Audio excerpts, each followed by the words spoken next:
Sabe aquele segundo, antes de você abrir o aplicativo do banco, em que o seu dedo fica tremendo em cima da tela e o seu peito aperta como se alguém tivesse sentado em cima do seu coração. O ar parece mais pesado, a garganta seca, a mão sua frio, e a mente já começa a inventar desculpas. Depois eu vejo. Hoje não, porque você sabe o que vem. Um número que te envergonha, um saldo que parece te acusar, e um silêncio dentro de você gritando que você trabalhou. Trabalhou. Trabalhou. E mesmo assim, o dinheiro sumiu. Escorreu pelos dedos como água. Evaporou em boletos, parcelinhas, pequenas sangrias. E quando você tenta lembrar onde foi parar, dá um branco, uma culpa, uma sensação de impotência, como se o mês inteiro tivesse sido engolido por um buraco invisível. E o pior é que você é honesta. Você se esforça, mas a conta nunca fecha. Fica aqui. Hoje a gente vai estancar esse vazamento. Não com ilusão, com governo. Eu preciso te dizer com toda a firmeza e todo o carinho. Você não é preguiçosa, você não é relaxada, você não é um caso perdido. O que você sente, esse cansaço que mora na lombar, essa cabeça latejando de preocupação, esse sono leve que qualquer barulho acorda, isso não é falta de vontade. Isso é exaustão financeira. E exaustão financeira não é só ter pouco dinheiro. É viver num ciclo em que você corre e não chega. Você trabalha o mês inteiro, cumpre horário, pega ônibus, metrô, trânsito, volta para casa com o corpo pedindo cama, e quando olha a realidade, parece que alguém passou a mão no que era seu. A sensação é de estar remando no escuro, com água entrando no barco, e você tirando com um copinho, todo dia, sem parar. E aí vem a vergonha. Porque tem gente que sorri e diz, é só se organizar, como se fosse simples. Mas a verdade é que existe uma rede rasgada por dentro, um vazamento emocional. Uma mente em alerta, e quando a mente vive em alerta, ela gasta sem perceber. Ela foge de número. Ela compra um pouco de alívio. E depois paga com juros de culpa. Hoje você não vai ser julgada. Hoje você vai ser reposicionada. Olha para Pedro. E respira comigo. Porque a história dele é o espelho que Deus usa para tirar a sua culpa das costas. Pedro não era um pescador amador. Ele era profissional. Ele tinha o barco, tinha a rede, tinha a técnica, tinha o suor, tinha a noite inteira de tentativa. E mesmo assim, não pegamos nada. Percebe? O texto não diz que ele não trabalhou. Diz que ele trabalhou muito. E o resultado foi zero. Isso é a sua dor traduzida. Você fez sua parte. Você se esforçou. E mesmo assim, parece que não entrou peixe na sua rede. Mas hoje, a direção muda. E eu quero que você faça um ato profético agora, antes de eu te entregar a chave. Se você crê que essa é a sua hora de virada, toque em inscrever-se aqui embaixo. Diga para o algoritmo e para Deus que você quer essa mudança. E firma esse compromisso comentando aqui. Eu vou governar meu dinheiro. Quando você escreve, você decreta. Faça isso agora e vem comigo para as águas profundas. Existe uma mentira que te mantém presa. E ela parece até espiritual, mas ela é infantil. A mentira é achar que a virada acontece quando a carteira enche. Só que a vida financeira não muda quando o bolso incha. Ela muda quando a cabeça muda. E eu sei que isso dá raiva, porque você pensa, mas eu preciso é de dinheiro. E eu não vou romantizar a sua necessidade. Você precisa sim. Só que, se a sua mente continuar no mesmo lugar, o dinheiro entra e sai, como água em peneira. O sermão foi claro. Dinheiro é ferramenta. E ferramenta na mão de uma mente ferida vira arma contra si mesma. Você já percebeu? Você abre o banco com o coração disparado. Mas na hora de comprar algo por impulso, você sente uma anestesia, um alívio rápido. Como se por alguns minutos você existisse mais. Como se você merecesse respirar. E depois vem o baque. A fatura, o extrato, a culpa, a promessa de nunca mais. E o ciclo recomeça. Isso não é falta de caráter. Isso é um bloqueio de sobrevivência. E Deus não unge o caos dentro da mente. Deus unge governo. A prosperidade não é um evento, é uma identidade. Quando a Bíblia fala de rede, ela está falando de estrutura. E quando o sermão fala de vida financeira rasgada, ele está dizendo: tem algo aí dentro que não segura. Você ganha e não sobra, todo mês tem uma emergência, o cartão vira extensão da renda. E você evita olhar para os números como quem evita olhar para uma ferida aberta. Porque número te confronta, e confronto dói. Só que fé não foge da verdade. Fé governa a verdade. E aqui está a parte que muda tudo. Deus não vai entrar no seu barco para dizer tadinha. Deus entra para reposicionar. Ele não te chama para dormir com a rede vazia. Ele te chama para voltar. Só que agora com comando novo. O caos tem uma voz. E essa voz te apressa, te compara, te humilha, te faz comprar para aliviar, te faz parcelar para pertencer, te faz esconder a fatura para não sentir. Mas existe outra voz, a voz de governo, que diz: vai para águas profundas.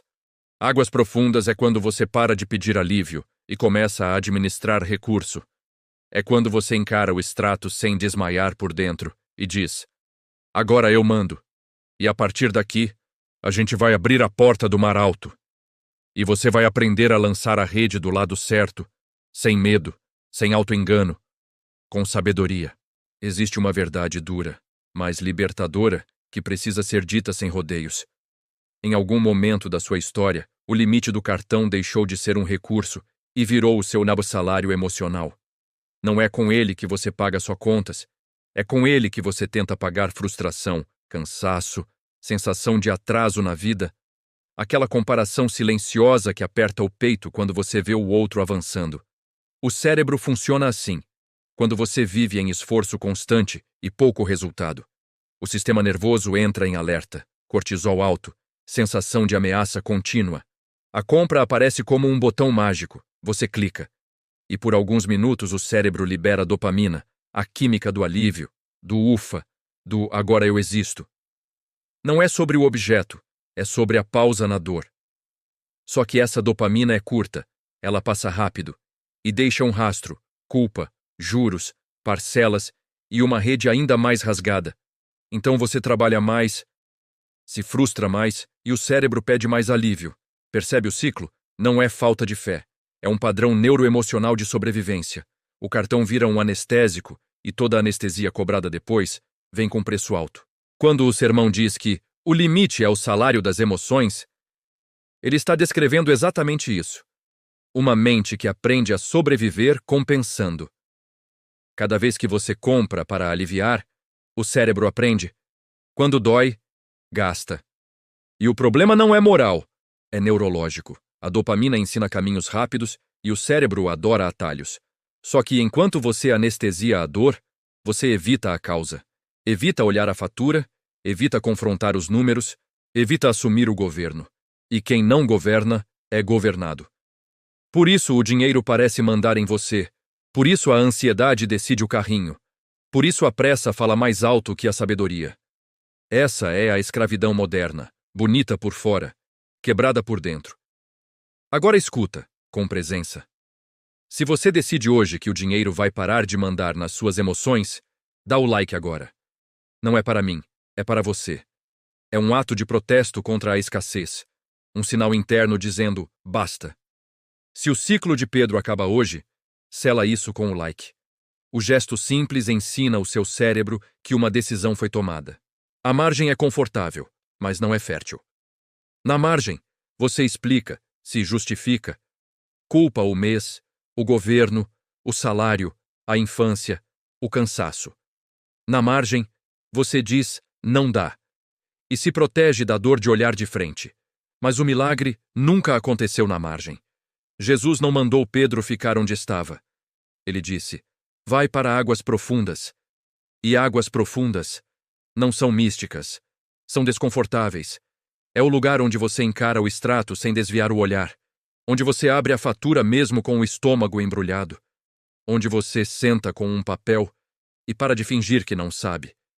É ali que o caos é confrontado, e grava isso na alma. Deus não unge o caos, Deus unge o governo. Enquanto tudo está bagunçado, o céu espera, não por punição, mas por estrutura. O peixe já existe, mas precisa de rede inteira para ser sustentado. Águas profundas não são castigo, são maturidade. Repara na sequência, porque isso muda tudo.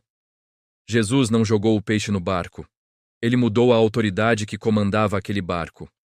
Antes, quem mandava era o cansaço, a experiência frustrada, o já tentei. Agora, quem manda é a voz do governo. E governo começa na mente. Quando você para de pedir dinheiro como quem pede socorro e começa a administrar recurso como quem assume responsabilidade, algo se reorganiza por dentro. O sistema nervoso sai do pânico, entra no foco. A ansiedade perde espaço. A clareza cresce. Você não compra mais para existir. Você escolhe para construir. Não é milagre mágico. É reposicionamento interno. É por isso que a prosperidade não vem antes da organização. Ela vem depois. Deus não unge descontrole, não unge impulso, não unge fuga. Ele unge quem entra no mar alto, mesmo com medo, mesmo tremendo, e diz: agora eu governo. E quando a autoridade muda, o ambiente responde. A rede começa a segurar. Existe um ano que Deus está tentando te entregar. E ele não começa com mais esforço, começa com mais consciência. O sermão foi claro: riqueza não gera sabedoria. Sabedoria gera riqueza. E por isso, 2026 não será apenas o ano em que você trabalha mais. Será o ano em que você decide melhor. Menos pressa, menos comparação, menos ostentação, mais governo, mais silêncio, mais cálculo, mais direção. Antes de continuar, eu quero que você faça um segundo selo, agora profético. Escreve aqui nos comentários. Sabedoria gera riqueza. Não é frase bonita, é alinhamento interno. Quando você escreve, você ensina o seu cérebro e declara ao espírito que o ciclo mudou. Não é mais a noite inteira sem peixe, é um novo comando, uma nova mente e uma nova estação se abrindo. E a partir daqui, a rede começa a se recompor, fio por fio, decisão por decisão, até ficar forte o suficiente para sustentar o que vem. Existe um momento silencioso antes da virada, e ele não tem aplauso, não tem música, não tem emoção bonita. É o momento de lavar a rede. Pedro estava lavando a rede quando Jesus chegou. Lavar a rede é admitir: do jeito que está, não segura peixe. E aqui começa o ato de guerra espiritual que separa quem ora de quem governa. O primeiro passo é coragem prática. Escolha, chicoara, um gasto vício. Aquele que você diz: eu não vivo sem. Aquele que parece pequeno, mas sangra todo mês. E tore corte por 90 dias. Não é punição, é reprogramação. 90 dias é o tempo do cérebro aprender outro caminho, do corpo parar de pedir anestesia, da alma voltar a respirar sem comprar. Enquanto você corta, você sente o vazio e não foge dele. Você fica, você respira, você se fortalece. Isso é lavar a rede. O segundo passo é encarar quem você deve. Não se esconda, não tenha vergonha. Negociar não é humilhação, é governo. Organizar a planilha, sentar, escrever, ligar, renegociar. É tão santo quanto orar no monte. Você não está perdendo fé, está preparando a rede para o peixe. Mar alto não é emoção, é decisão. É quando você para de fugir do número e começa a mandar nele. O medo diz: não olha. O espírito diz: encara. Lavar a rede é separar, cortar, ajustar, escrever o que entra, escrever o que sai, mesmo com o coração acelerado. Cada número encarado é um demônio perdendo território. Cada gasto consciente é um fio da rede sendo reforçado. E escuta isso com atenção. O céu não se move quando você promete. O céu se move quando você faz. Quando Pedro voltou ao mesmo lugar, agora com outra autoridade, o resultado mudou. Porque Deus não unge improviso. Deus unge governo. A disciplina que você acha chata é o altar onde a prosperidade pousa. E quando você começa, algo estranho acontece. O medo diminui, a clareza aumenta, a pressa cala, Você para de comprar para provar algo e começa a construir para viver em paz. Esse é o sinal de que a mente saiu do desespero e entrou na sabedoria. Continue, não pare agora. A rede está sendo curada, fio por fio, decisão por decisão. Agora eu vou te entregar as leis de ouro. Simples, dura, libertadora. Ela precisa sair da sua boca, porque palavras reprogramam circuitos. Repita comigo, em voz alta. Agora. Se eu não posso pagar, eu não posso ter. Sinta o impacto disso no corpo, o impulso se debatendo, a ansiedade reclamando e você permanecendo firme. De novo. Se eu não posso pagar, eu não posso ter. Essa frase quebra a maldição da pressa, da comparação, do merecimento que vira dívida. Ela ensina o cérebro que limite não é humilhação, é proteção. Toda vez que o impulso vier, você repete. Toda vez que o vendedor apressar, você repete. Toda vez que a emoção pedir alívio, você repete. E algo muda. A dopamina barata perde força, a dignidade cresce, a paz volta. Você para de ser governada pela emoção e passa a ser guiada pela sabedoria. Esse é o ponto exato onde a mente se alinha ao reino. E o reino responde. Eu profetizo, com a autoridade da palavra, que 2026 será o ano das coredes rompendo-me na sua vida. Dívidas sendo quitadas, nome restaurado, renda extra surgindo, portas se abrindo, honra voltando para a sua casa. Eu vejo mesa farta sem ansiedade. Eu vejo sono profundo sem medo. Eu vejo decisões firmes sem culpa. Casa própria, projetos concluídos, negócios organizados. E você dizendo em silêncio, não foi o meu braço, foi Deus, depois que eu governei. Mas escuta com maturidade, Deus enche a rede. A sabedoria é quem a mantém cheia. E se você não quer perder o direcionamento dessa nova temporada, se você não quer transformar 2026 numa promessa esquecida, toque em inscrever-se agora. Aqui nós não alimentamos impulso, nós treinamos governo. Garanta que essa voz continue te guiando, fortalecendo, reposicionando. Que 2026 seja o ano da virada real, não do esforço vazio. As redes estão prontas, o mar está profundo. E você não está mais sozinha.